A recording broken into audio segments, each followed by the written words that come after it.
Assalamualaikum warahmatullahi wabarakatuh. Bismillahirrahmanirrahim. Nahmadullaha haqqa hamdi wa nashkurullaha haqqa syukri. Amma ba'du. Kaum muslimin yang dirahmati Allah. Dalam Al-Quran, Allah perintahkan kita untuk menjaga diri kita dan keluarga kita dari sentuhan api neraka. Firman Allah dalam Al-Quran surat At-Tahrim ayat 6. Ya ayyuhalladzina amanu qu anfusakum wa ahlikum naro. Wahai orang-orang yang beriman, peliharalah dirimu dan keluargamu dari api neraka. Ayat ini mengingatkan kepada kita selaku orang tua agar menjaga diri kita dan seluruh anggota keluarga kita dari segala macam kebinasaan yang akan menghantarkan kita pada jilatan api neraka.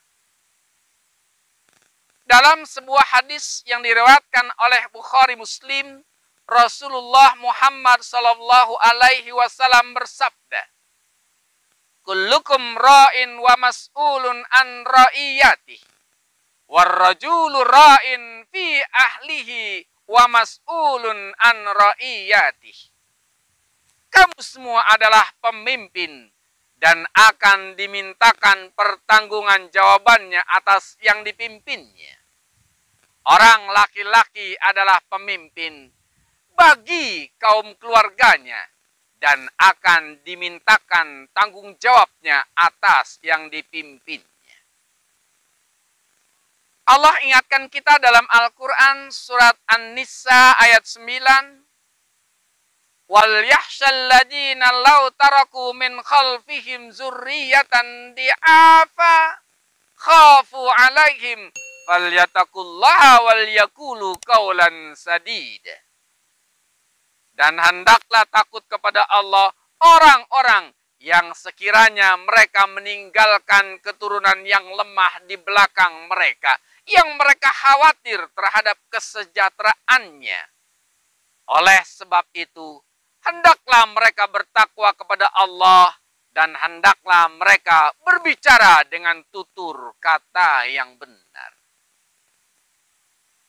Kaum muslimin yang dirahmati Allah, kekhawatiran kita akan nasib anak keturunan kita di masa yang akan datang harus dibuktikan dengan amal tindakan nyata berupa pendidikan dan pembekalan dengan landasan ajaran agama Islam. Memberikan pendidikan yang baik itu adalah merupakan kewajiban mutlak yang tidak dapat ditawar-tawar bagi setiap orang tua yang bertanggung jawab. Jauh-jauh Al-Quran sudah meletakkan dasar pokok dan skala prioritas tentang arah pendidikan tersebut. Sebagaimana firman Allah dalam Al-Quran surat Maryam ayat 12-14. Ya Yahya khujil kitaba biquwwah wa atainahul hukma sabiyya wa hanana min ladunna wa zakatan wa kana taqiyya wa barran biwalidayhi wa lam yakun jabbaran asiya wa salamun alaihi yauma wulida wa yauma yamutu wa yauma yub'atsu hayya. Wahai Yahya, ambillah, pelajarilah kitab Taurat itu dengan sungguh-sungguh dan kami jadikan rasa kasih sayang kepada sesama dari kami dan bersih dari dosa. Dan dia pun seorang yang bertakwa dan sangat berbakti kepada kedua orang tuanya. Dan dia bukan orang yang sombong, bukan pula orang yang durhaka. Dan kesejahteraan bagi dirinya pada hari lahirnya dan pada hari wafatnya. Dan pada hari dia dibangkitkan hidup kembali.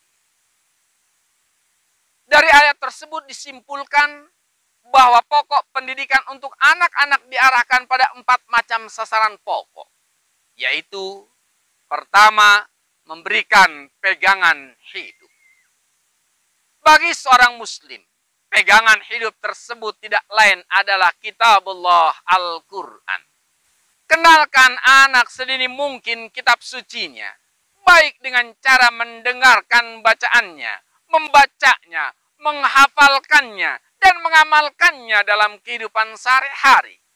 Sehingga diharapkan semakin tambah umur, akan semakin terpatri kecintaannya kepada Al-Quran, yang pada akhirnya akan menumbuhkan sikap mental sehidup semati dengan Al-Quran. Kata Nabi, taraktu fikum amroini ma in tamassaktum bihima lan tadilu abadan kitaballah wa sunnatar rasul. Kutinggalkan atasmu dua perkara, tidaklah kamu akan tersesat untuk selama-lamanya selama berpegang teguh kepada keduanya, yaitu kitabullah Al-Quran dan sunnah Rasulullah Muhammad sallallahu alaihi wasallam, yakni al-hadis. Kemudian yang kedua, membekali pengetahuan. Bimbing dan didik anak-anak kita supaya memiliki ilmu pengetahuan, baik ilmu umum maupun agama, agar mereka menjadi orang yang beragama penuh dengan ilmu, atau orang yang berilmu berpijakkan agama. Dengan kata lain, jadikan anak-anak kita menjadi santri yang intelek dan intelek yang santri. Jadi manusia yang pintar juga benar, atau benar tapi juga pintar. Sehingga mereka menjadi orang-orang yang diangkat derajatnya oleh Allah Subhanahu wa ta'ala. Sebagaimana firman Allah dalam Al-Quran surat Al-Mujadalah ayat 11. Yarfa'illahu alladhina amanu minkum walladhina utul ilma darajat. Wallahu bima ta'maluna khabir. Niscaya Allah akan mengangkat derajat orang-orang yang beriman di antaramu dan orang-orang yang diberi ilmu beberapa derajat. Dan Allah Maha teliti apa yang kamu kerjakan. Kemudian yang ketiga, bina anak kita agar berakhlakul karimah. Tanamkan kasih sayang, bersihkan hatinya agar memiliki sifat pemurah, adil dan jujur, serta ajarkan mereka bagaimana berbuat baik kepada orang tuanya. Jadikan anak kita menjadi pribadi yang berakhlakul karimah. Kata Nabi, adibu awladakum wa ahsinu adabahum. Didiklah anak-anakmu dan perbaguslah akhlak mereka. Kemudian yang keempat, didiklah anak kita agar menjadi pribadi yang bertakwa kepada Allah Subhanahu wa ta'ala. Bila amanah anak kita telah memiliki sifat-sifat utama di atas, berpijak pada pegangan hidup yang kuat, dia berpengetahuan, terbina dengan akhlakul karimah, insya Allah dia akan menjadi pribadi yang bertakwa kepada Allah Subhanahu wa ta'ala. Firman Allah dalam Al-Quran surat Al-Hujurat ayat 13. Inna akramakum indallahi atqakum. Sesungguhnya manusia yang paling mulia di sisi Allah adalah mereka yang paling bertakwa. Mudah-mudahan setiap kita selaku orang tua, kita dapat melaksanakan kewajiban tersebut dengan sebaik-baiknya. Kita mampu memberikan kepada mereka anak-anak kita pegangan hidup yang kuat, yakni Al-Quran. Membekali mereka dengan berbagai ilmu, pengetahuan, dan agama. Menjadikan mereka anak-anak yang berakhlakul karimah. Yang pada akhirnya menjadikan anak-anak kita menjadi pribadi-pribadi yang bertakwa kepada Allah Subhanahu wa ta'ala. Sehingga kita mempertanggungjawabkan amanah yang Allah berikan kepada kita dengan sebaik-baiknya.